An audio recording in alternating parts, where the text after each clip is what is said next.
Hi Tatum. I wanted to leave you some feedback on your weekly writing assignment, or your rough draft, basically. I see that you took my advice, for better or for worse, to stretch out what you wrote about in your week one writing assignment, and I am honestly glad that you did. So one of the things that you're doing here is building that tension and that moment of change that we were talking about to get that clear arc. And another thing that I also like is you're already using dialogue. So good work there. So what I can see is the differences between what you did in your week one writing assignment and here. I can already see you kind of stretching out those details and making them more concrete for the reader, which is exactly what you want to do in narrative writing. So you know that like in the second half of your submission here, you start um, you start writing about the narrative instead of writing the narrative, and that's okay. That's absolutely okay. But these are the ideas that I think that you kind of want to pay attention to as you progress forward and work on showing, right, making them part of the narrative through descriptive detail or through dialogue or through the structures that's going to get us to that clear arc instead of telling the reader. So you, right, you mentioned that you're going back to your family's views and beliefs and how Springfield and Carthage shaped those. I think a good idea is to come back and really flesh those out, right? That even though it feels like the majority of the narrative is going to be about this conversation between you and your grandma, to really understand your grandma and yourself, and of course tie to place. I think that uh, more clearly capturing Springfield and Carthage would be important. So you say, I really see now that I've spent a lot of time around people like me and like my family. Really get into what that means. So, are you talking about racial identities? Are you talking about religious identities, political identities, socioeconomic status? Does that make sense? Like, I think that's what you mean, right? All those things. But we're not, in terms of the narrative, we're not entirely sure who you are yet and uh, who or what Springfield and Carthage are, and how that has really shaped you. Does that make sense? So those are some of the details that you want to bring out. Um, you say, growing up, I always knew my family had Republican views because it's something I could easily catch on to. So you might talk about what those are, right? So you said Republican views. So what does that mean, right? What are Republican views? What does it mean to be a Republican or be a conservative?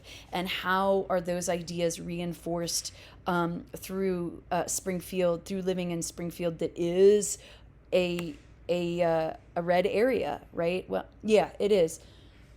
And we live in a red state. Well, we do live in a red state. I'm trying to think. Sometimes Springfield has a tendency to go either way. Sometimes it swings blue, sometimes it swings red. But compared to like St. Louis and Kansas City, that always swing blue, right? Those are the blue pockets in the sea of red in this state. So my point is, you're summarizing here, but I really want you to get in and talk about what that means, and maybe help us understand how you're really kind of taking ownership of that. And we see in this moment in the car where you're finally saying, I'm going to give you my position here, right? So instead of being the listener, I'm going to give my position. And I think that that's a really interesting moment for a young adult. I also want to encourage you to think about why you find yourself in the role of the peacemaker. You mentioned that several times in this draft, that you took on that role.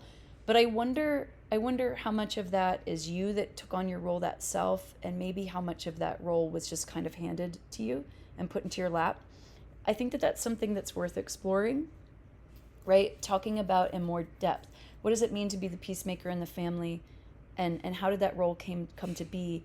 And can you give us moments in the past where you really were the peacemaker? Because in this moment of change with your grandma, you weren't the peacemaker, right?